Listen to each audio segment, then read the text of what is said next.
నమస్తే.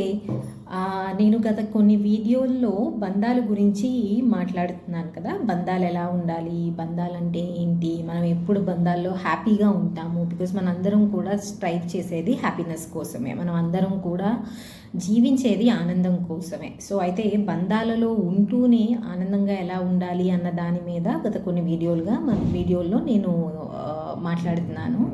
అయితే ఈ వీడియోలో నేను ఆన్సర్ చేసేది మళ్ళీ క్లయింట్ క్వశ్చనే. ఈసారి వచ్చిన client question, Gayatri, what is that one thing that we need to do or that we need to learn in order to be happy in relationships? బంధాలలో ఆనందంగా ఉండాలి అంటే మనం చేయవలసిన ఒక్క పని ఏంటి? మనం నేర్చుకోవలసిన ఒక్క పని ఏంటి?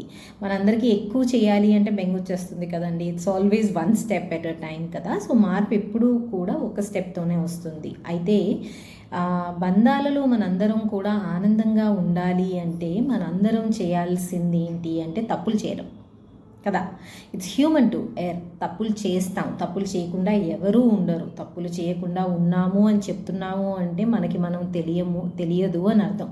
సో తప్పులు అందరం చేస్తాం. It is human to err. It is human to make mistakes. తప్పులు చేస్తాం. కానీ ఎప్పుడైతే తప్పులు చేస్తామో అది మన గ్రహింపులోకి వచ్చినప్పుడు మనం ఎప్పుడైతే నిర్భయంగా నిర్మోహమాటంగా ఒప్పుకుంటామో మన తప్పులను, అప్పుడు మనం బంధాలలో ఆనందంగా ఉంటాము. ఎందుకు అంటే మన తప్పులని అవతల వాళ్ళు రిపీటెడ్గా మనకి చెప్పవసరం లేదు.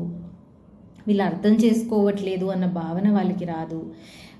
మళ్ళీ తప్పులు చేసినప్పుడు ఒక తగువ అవుతుందనో లేకపోతే ఒక ఆర్గ్యుమెంట్ అవుతుందో అన్న భయం ఉండదు. నిర్భయంగా మనకి చెప్పగలుగుతారు. సో తప్పులు చేయడం అన్నది మానవ సహజం. కానీ తప్పులని ఒప్పుకున్నప్పుడే మనం బంధాలలో ఆనందంగా ఉంటాం. అలాగే ఒప్పుకోవడం ఒక్కటే సరిపోదండి. ఫస్ట్ స్టెప్ అది. ఒప్పుకుంటున్నాం కరెక్టే, కానీ ఒప్పుకున్న తర్వాత దాని మార్పుకి ఎంతవరకు ప్రయత్నిస్తున్నాం, దాన్ని గ్రోత్ అంటాం. ఎప్పుడైతే మనం తప్పుని గ్రహించడమే కాకుండా తప్పుని మార్చుకోవాలి అన్న ఒక పట్టుదలతో మన పైన మనం వర్క్ చేసుకుంటామో అప్పుడే మనం గ్రో అవుతాం. మన రిలేషన్షిప్లో కూడా గ్రో అవుతాం. అవతల వాళ్ళకి మన పట్ల ఉన్న రెస్పెక్ట్ కూడా గ్రో అవుతుంది. ఎందుకు? మనం తప్పు ఒప్పుకోవడం అన్నది చాలా పెద్ద స్ట్రెంగ్త్. అందరం ఒప్పుకోలేము కదా. సో తప్పు నిర్మోహమాటంగా ఒప్పుకోవడమే కాకుండా మళ్ళీ ఆ తప్పు రిపీట్ అవ్వకుండా చూసుకుంటున్నాము అంటే మన పట్ల రెస్పెక్ట్ రాదు. మన బిహేవియర్ వల్లనే మనం రెస్పెక్ట్ ఎర్న్ చేసుకుంటాం. ఇది మనతో మనకున్న బంధంలోని వర్క్ అవుతుంది, అవతల వాళ్ళతో మనకున్న బంధంలో కూడా వర్కౌట్ అవుతుంది. ఎందుకు అంటే మనం తప్పులు చేస్తున్నాము అన్నది గ్రహించుకోవడమే కాకుండా మనల్ని మనం కరెక్ట్ చేసుకుంటున్నప్పుడు మన పైన మనకి విపరీతమైన గౌరవం పెరుగుతుంది. అలాగే అవతల వాళ్ళకి కూడా మన పైన గౌరవం పెరుగుతుంది. So what is that one thing to learn in order to be happy in relationships?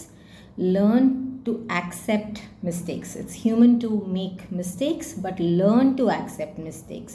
మానవ సహజం. తప్పులు చేస్తాం. తప్పులు గ్రహించండి, తప్పులని మార్చుకోండి. అప్పుడే ఎదుగుతాం బంధాల్లో.